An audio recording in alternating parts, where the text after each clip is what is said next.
Let's get started. In today's webinar, hosted by ERT, we will explore the ATS ERS 2019 Standards for Spirometry. Joining me today is Kevin McCarthy, ERT's Clinical Overreach Specialist and member of the ATS ERS 2019 Spirometry Update Task Force, and our special guest, Dr. Sandy Weibel, Assistant Professor of Medicine at Thomas Jefferson University, Medical Director of Respiratory Care and Pulmonary Function Laboratory. And I'm Dawn Patterson, Director of Respiratory Solutions, Respiratory Therapist, and previously the Manager of the Respiratory Overreach Department at ERT. Thanks, Dawn. Sure, welcome. So today, what we are going to discuss is we're going to focus on the importance of full inflation. We're also going to discuss FIVC compared to FVC. We're also going to discuss separation of acceptability and QC for the FEV1 and FVC, as well as Q&A. So Sandy, can you please let us know what the drivers are in updating the spirometry guidelines? Certainly. All right, so let's just talk a little bit about the 2019 spirometry standards. You know, I think there's a couple things that, you know, obviously now the ATS and the ERS combined to make this task force. It was driven by multiple things, and really the biggest driver is to get the best spirometry possible, and also to help with, you know, with equipment as well as operator competency. We're not going to talk a lot about some of these topics, such as contraindications, but some of them, you know, obviously as, you know, time has passed, these 14 years, things have changed, as well as, you know, like adding not to vape prior to the study, things like that.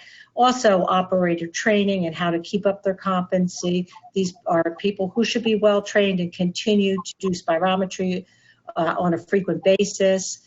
Equipment has changed, and the companies will need to update the guidelines to their spirometry. But in particular, we're going to talk about the testing procedure and the changes that have been made in this testing procedure.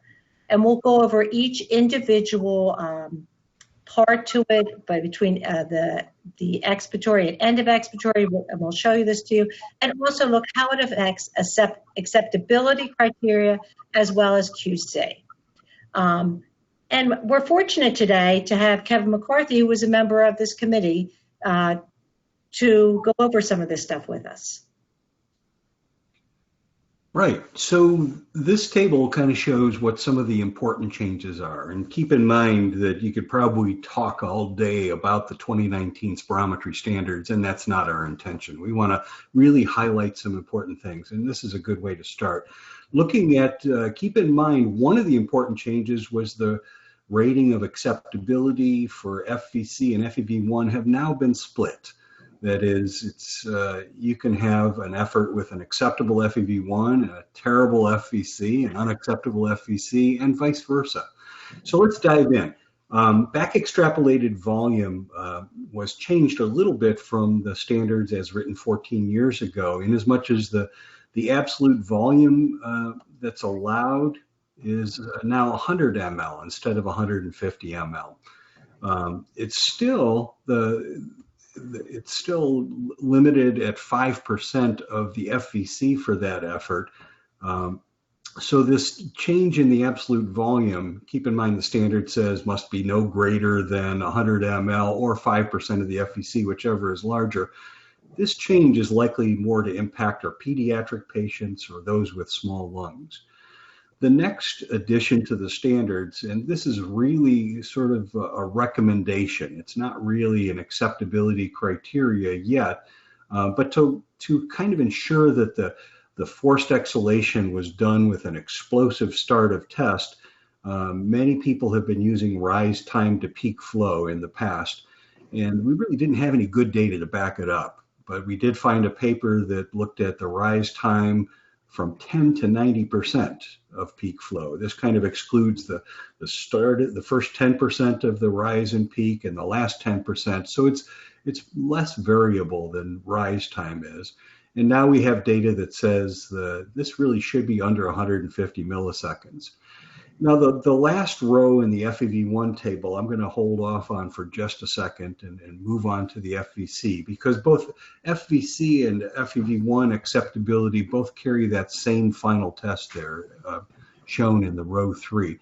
Back extrapolated volume is now an acceptability criteria for the FVC, and we'll talk more about that later.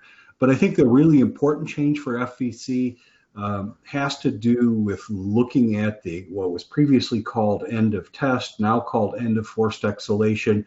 So let's look at what changes have taken place. That's highlighted here. So the first criteria for acceptability of FVC, or good end of forced exhalation, is the demonstration of an expiratory plateau. That is, no greater than 25 ml volume change in the last second of the expiration. The requirement that there also be a minimum FET, forced expiratory time, of at least 6 seconds, that's been eliminated. And I think there's a lot of people that are going to appreciate that that's a good move. And so then let's look at the next one. The next criteria is reserved for patients that really can't demonstrate an expiratory plateau because air is coming out at a rate greater than 25 ml per second. So if you can't demonstrate an expiratory plateau, the goal should be to try and get a total forced expiratory time of 15 seconds. That's really not changed. But what has changed is for those patients that we're going to try and cover with the third end of test criteria, which is patients that can't demonstrate an expiratory plateau because they're obstructed and the air is coming out very quickly, but they also can't demonstrate or achieve that minimum forced expiratory time of 15 seconds. And in that instance, you'll be looking at the comparability of FVCs on repeated efforts. And so what I mean by that is your first effort always has an acceptable, at least provisionally acceptable rating because it's your largest and only FVC. Effort 2, if it falls within the repeatability tolerance for FVCs, which is 0.15 liters for most folks, then that effort would be considered acceptable as well. If the effort, subsequent effort, say effort 3, shows to be a significantly larger FVC, that's now acceptable because it's the largest FVC, and the other 2 would be considered unacceptable if they were greater than 0.15 liters different, lower than the largest FVC, and that would then require more efforts. So let's talk about that last row there now.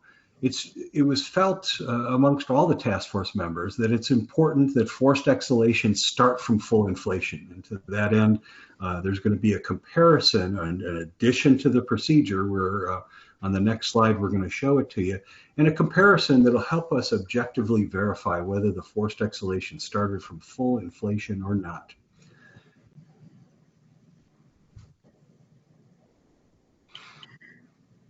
So, obviously spirometry has been done for quite some time, and most of this procedure hasn't really changed, but you will see that we've now divided it into 4 phases, and really with the addition of the 4th phase, which we will go into detail about and why it's so important.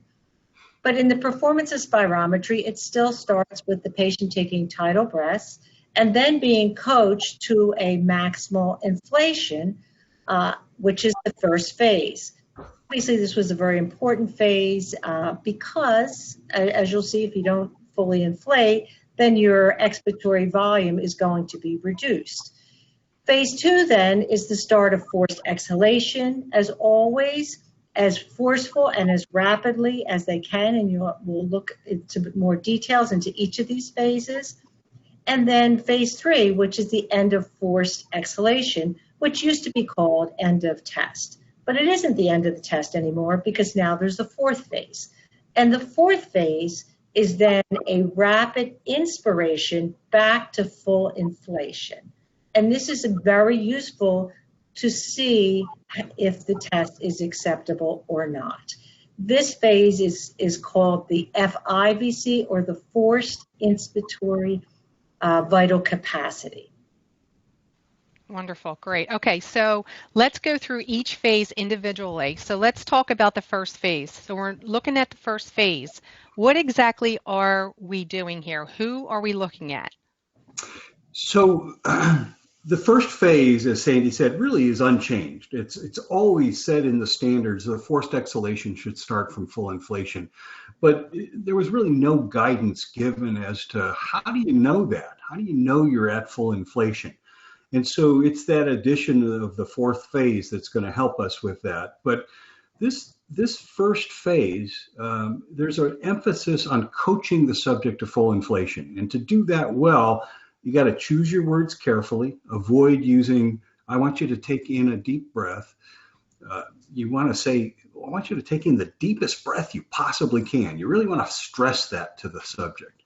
You also want to let them know that getting there is not likely to be comfortable. In truth, it really isn't. That last 5% of volume that you take in to get to full inflation really isn't all that comfortable. It's not painful, but it's not that comfortable. So there's the thing that I want operators to keep in mind is if the subject doesn't breathe it in, there's no way they can blow it out. And that's the reason for the addition to phase 4. What I think that most people really need to emphasize in their coaching is that they're going to continue coaching that deep inspiration, the deepest breath. Come on, more, until they see something from the subject, some feedback indicating the subject's there. They're at full inflation. And the moment they get there, you don't want to hold them there. And in fact, don't hold them any longer than 1 to 2 seconds for sure. Don't hold them there, but immediately transition from coaching a deep inspiration to the blast. And that's an important thing to do. But looking at the subject for feedback rather than at the testing screen. You can look at the testing screen when the effort's over and the subject is catching their breath. Really, the subject will tell you when it's time. So Kev, what happens when a patient holds their breath longer than 1 to 2 seconds? Oh, a couple of things. Number one, there's sort of a relaxation of of maximum elastic recoil pressure of the lungs.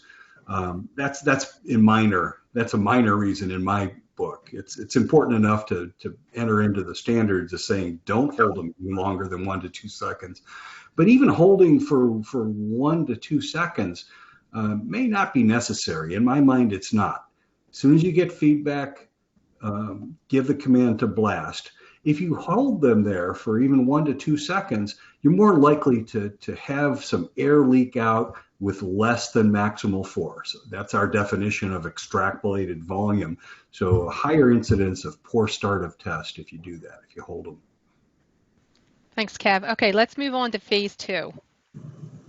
So this is what I alluded to in a previous slide. This is a visual representation of what's meant by rise time from 10 to 90% of peak flow.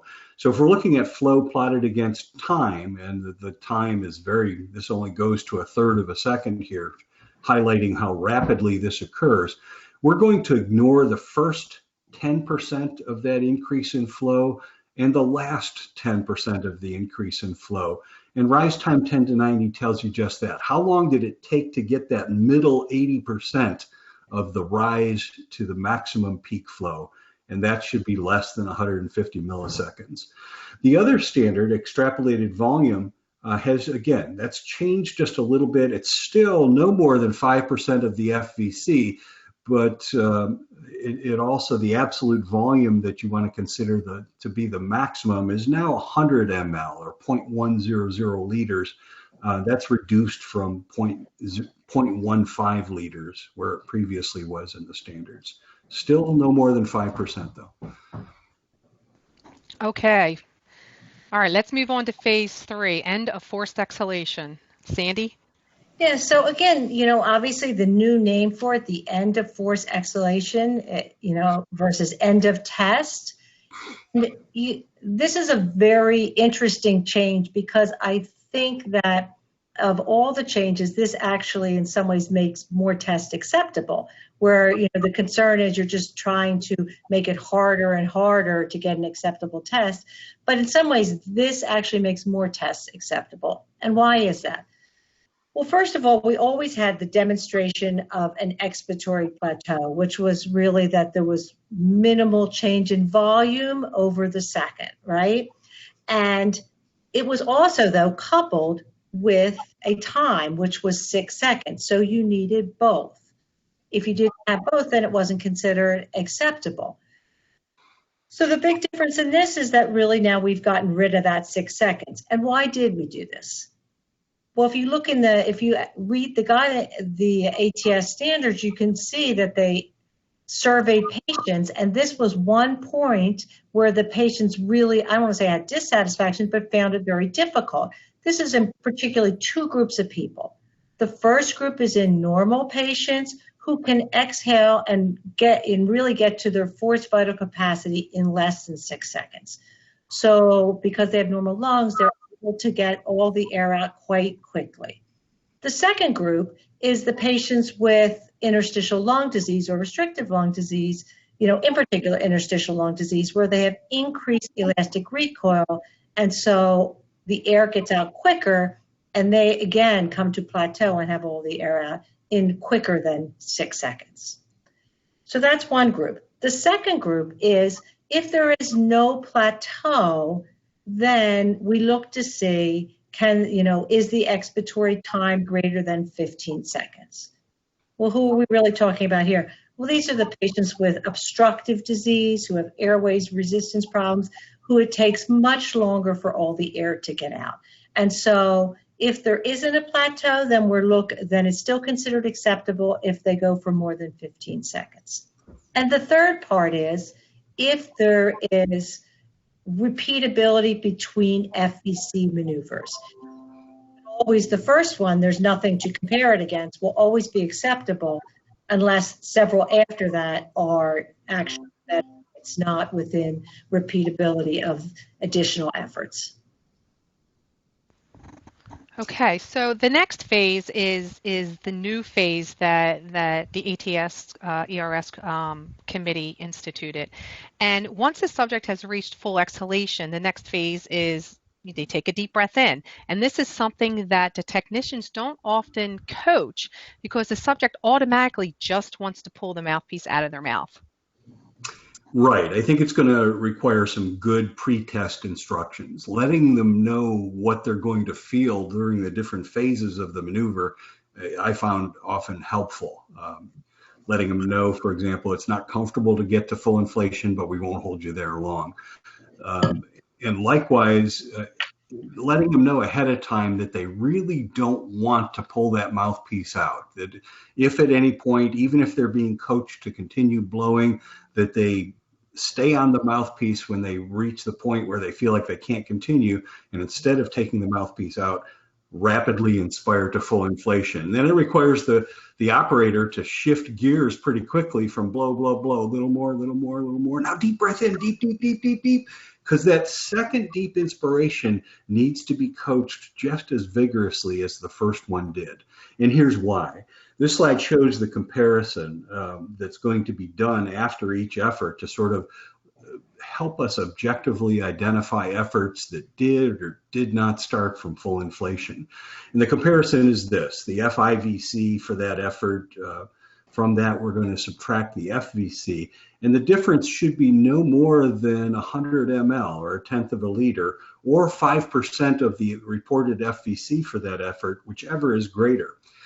And this is going to this highlights the importance of this and how seriously we think this needs to be a part of everybody's procedure, is that if that difference, if the inspired volume after the end of forced exhalation is more than 5% of the FVC, that effort is unacceptable for FVC and FEV1 reporting. You really can't use that data. Why is that? I mean, it's not only did we, you might say, well, why not just the FVC? Well, keep in mind that FEV1 was done from a maneuver that started from less than full inflation.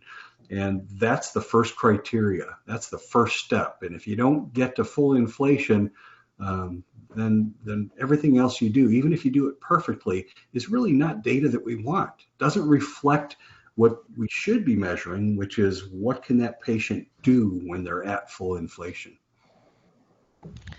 Okay, wonderful. Thank you both for explaining the 4 phases. Now, I hear what you're saying, but you know what? I'd like to see what you're saying. So let's show the next couple examples.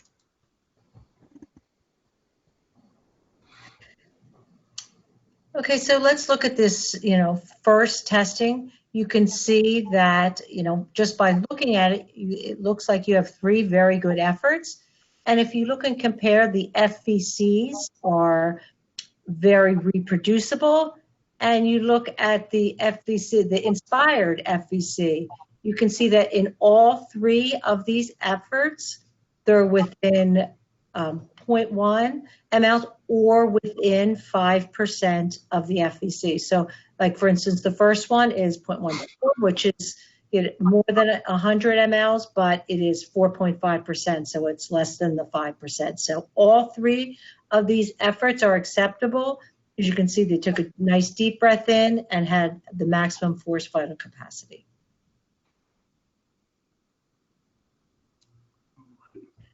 So if we look at good technique number 2, this one is a little, this is actually a very interesting one because it's a little bit more difficult to understand. Again, you have multiple efforts that look good. You can see that in effort 3, there is some cough, but you'll see all these are still considered acceptable efforts. And why is that? Well, if we start with the easy ones, if we look at effort 1 and 2, you can see right off that these 2 are both within the 100 mL. So they are of the FVC inspired to FVC. And so because of that, they are acceptable. Effort 4 is within 5%, the FIVC is within 5%, that difference. But then you look at efforts 3 and 5 and you say, well, gosh, the inspiratory efforts were less than the other ones. So why are these 2 still acceptable? Well, these are still acceptable because of the reproducibility of the FVC, so that you also have that criteria. So as highlighted at the bottom, even with the inadequate FVC in, but it is acceptable using the largest FVC in, so that those are also acceptable. So here's a little bit of a different example here.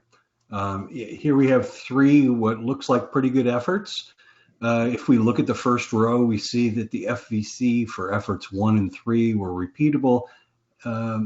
Not so great for FVC number 2. That's considerably lower. Let's look at the FVC in, and for all 3 efforts, that was repeatable, but it's really not even close. It's a much smaller volume. And so if we looked at this, we can see that, by absolute volume and by percent, this is so far away from the FIVC in. What's really happened here is that the objective criteria that we'd like to use to verify efforts started from full inflation isn't at our disposal any longer. And the reason for that is that they didn't do a good forced inhalation to full inflation after they ended the forced exhalation. And regarding effort number 2 there, I didn't show it on the table because I was trying to keep the table simple, but it should be noted that that's very likely that effort did not start from full inflation. The reported FEV1 is nearly 0.3 of a liter lower than the largest FEV1 that was measured in this session. So efforts 1 and 3 might have started from full inflation, but we have no way to verify that. And in a clinical trial world, if we can't verify it, we're going to start calling that unacceptable. And so let's look at one more example here. So here's another one that's, if we look, we see effort 1 showing an FVC that's considerably lower than the other 2 efforts, even though that small volume time tracing above the flow volume curve suggests they blew for a comparable time, expiratory time. So it kind of leaves you going, well, that might not be so good. But let's look at FVC in, and we see that in the first 2 efforts, the FVC in is considerably larger, and both of those efforts do not pass the test for either absolute volume difference within 100 ml or the percent volume difference being less than 5%. Then let's look at effort 3. And effort 3 is already, you can probably see in the acceptable row, it's been judged to be unacceptable. And I wanted to explain why. So FVC for effort number 3 is 2.4 liters, FVC in 2.46. That's a tiny volume difference, and it meets both of the criteria that says this is used to verify full inflation. Well, this is an example of an imperfect test. That is, the FIVC, the volume inspired after the forced exhalation, was likely to be submaximal. And if we use the largest FVC in seen in this measurement session, which came from effort number 1, and plug that into our comparison, use that as the comparison standard for the FVC, we can see that the FIVC is 10.4% larger than the reported FVC, which proves to us that this effort did not start from full inflation. And so if you look at this for a second, one of the things that may strike you is saying, wow, all of those efforts probably would have been considered to be acceptable using the 2005 standards, and now we're throwing it out. Well, again, they didn't breathe it in, so they couldn't blow it out.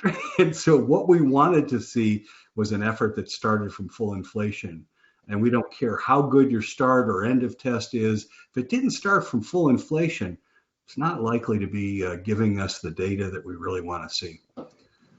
That's great. So, looking at these 4 examples, it's extremely important for the technician to really understand each effort and the actual guidelines, and they need to think to themselves, ask themselves this question: is it an optimal inhalation? Is it an optimal exhalation? If it's not, do another because you have 8 efforts. Yeah, that's a good way to spend your time while your patient's catching your breath, because you should be thinking about, okay, maybe that wasn't perfect.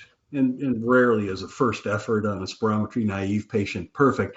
But we always start by telling them what they did do well.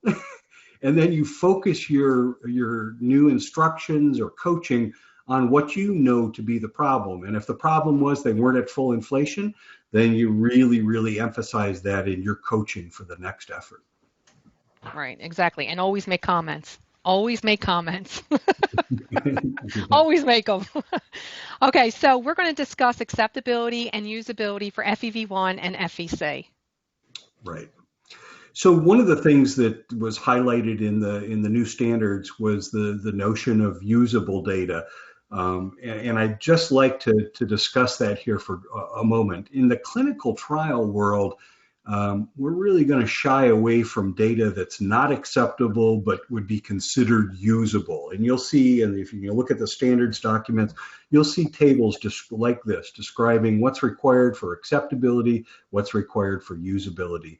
And basically everything that you see in that required for acceptability column needs to be there for the data to be considered acceptable.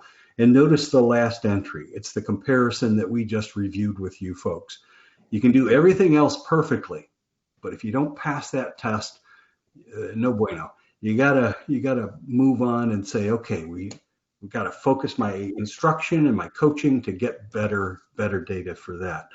And so we're not really going to be concerning ourselves with the usable column because we really are not likely to be including that in any clinical trial data. So then let's look at the changes that the summary of acceptability for FVC. And so with this, let's zero in on this evidence of satisfactory end of forced exhalation. That's in about the middle of the table there. And then notice the 3 bullet points. Those are the 3 descriptions that Sandy did earlier.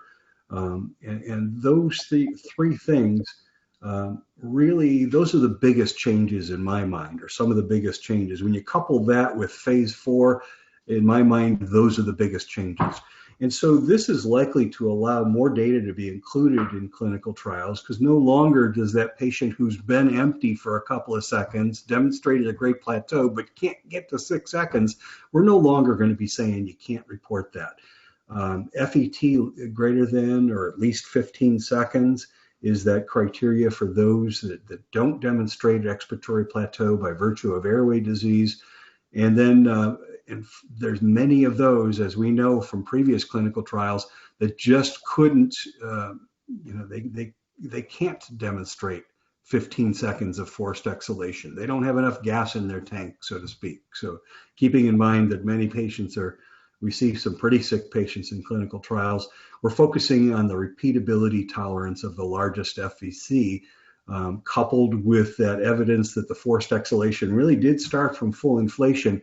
That's going to be our sort of stamp of approval for acceptability of the FVC.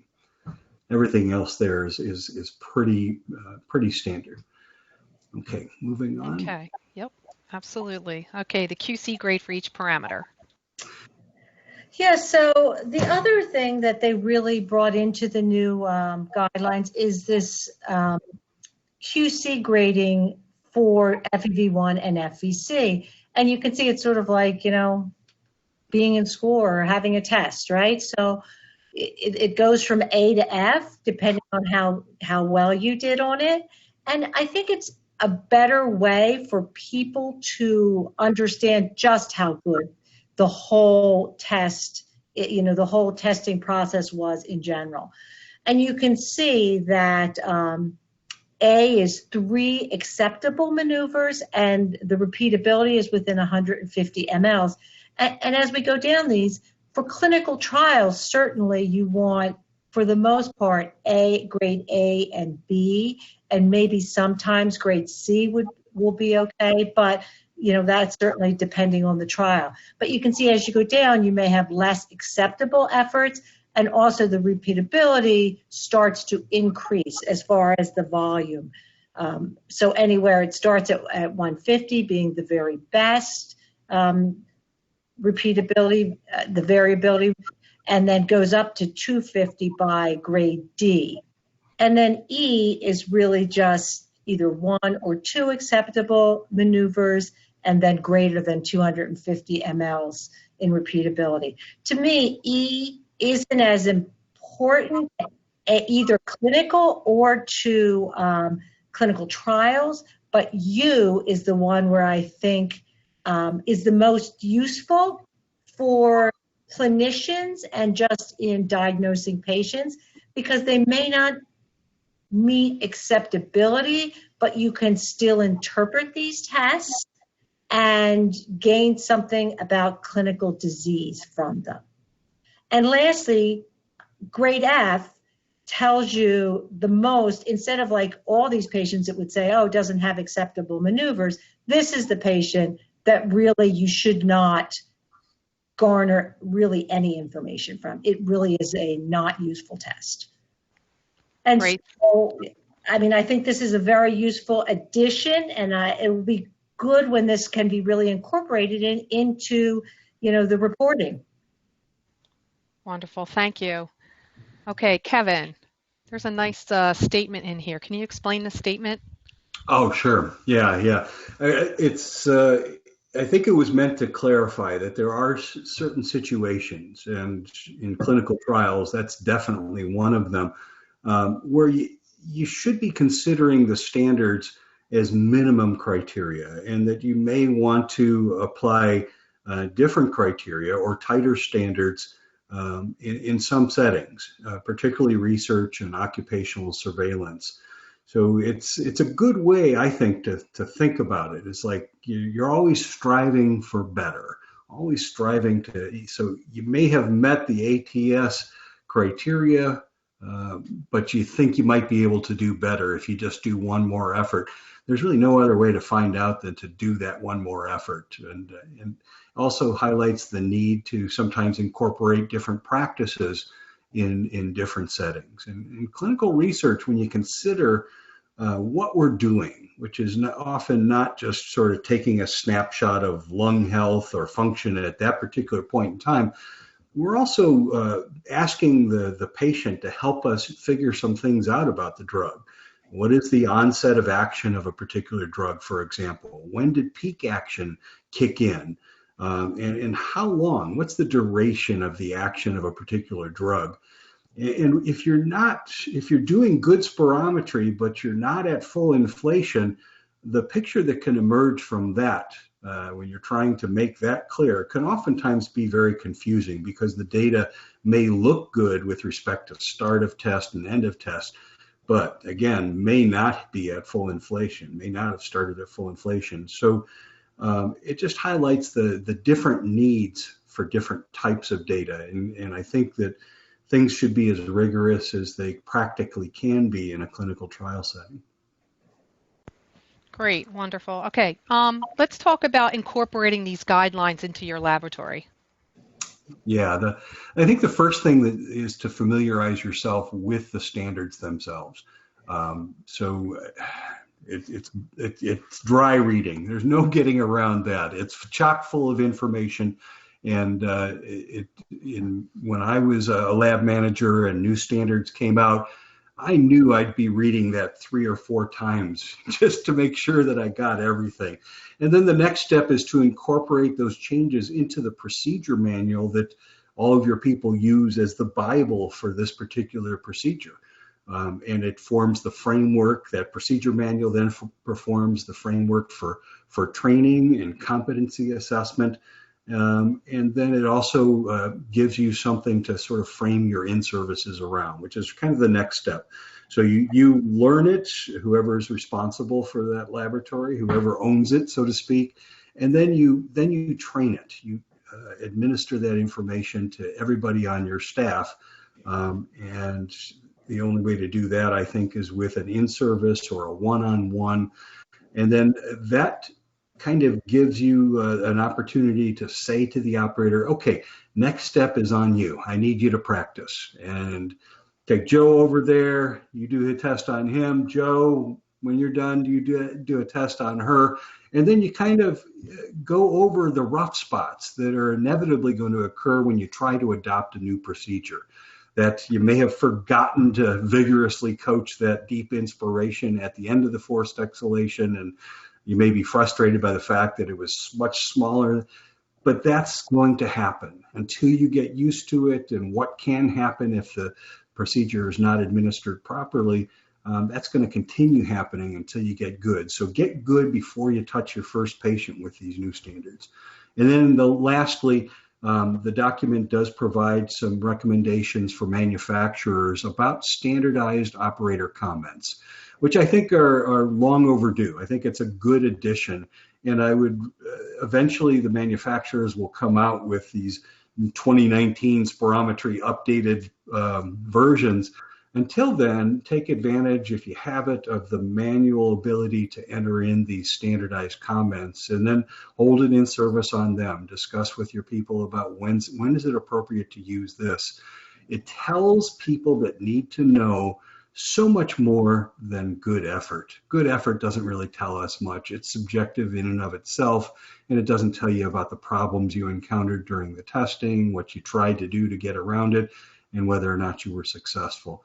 I would say that if you're successful in getting around difficulties, probably most people don't really need to know that. If you did end up with an acceptable testing session, just tell them about what was unresolved or problems with the data, problems with the testing that occurred while you were collecting the data.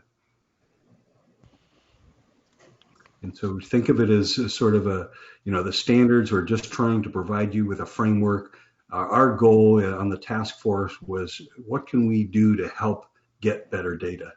And that's probably the way you should think about it. Exactly. So to summarize, why, when, and how.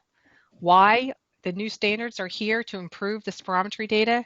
When should you adopt them? ASAP. And if your equipment doesn't have it, ask your manufacturer, by when will you get it? And while you're waiting, you can still practice. Just practice, practice, practice. I'd like to share with you an update before we close today's webinar. Kevin McCarthy has decided to join ERT full-time as the Director of Respiratory Solutions for the West Coast. We are beyond excited to have Kevin on our team. So for those of you who are on the West Coast, Kevin will be your main point of contact for any respiratory questions. For those of you on the East Coast, I will be your main point of contact. And for Europe, Phil Lake. Welcome, Kevin. In closing, thank you so much for joining us today. Immediately following the webinar, you will be invited to complete a short survey to help us improve the quality and relevance of our offerings. Please take 30 seconds to fill it out and in the next several days, you will receive an email from ERT with a link with additional information about the ATS guidance and a recording of this event. Feel free to watch it again and share the link with your colleagues. Thank you, have a great day, and please stay safe.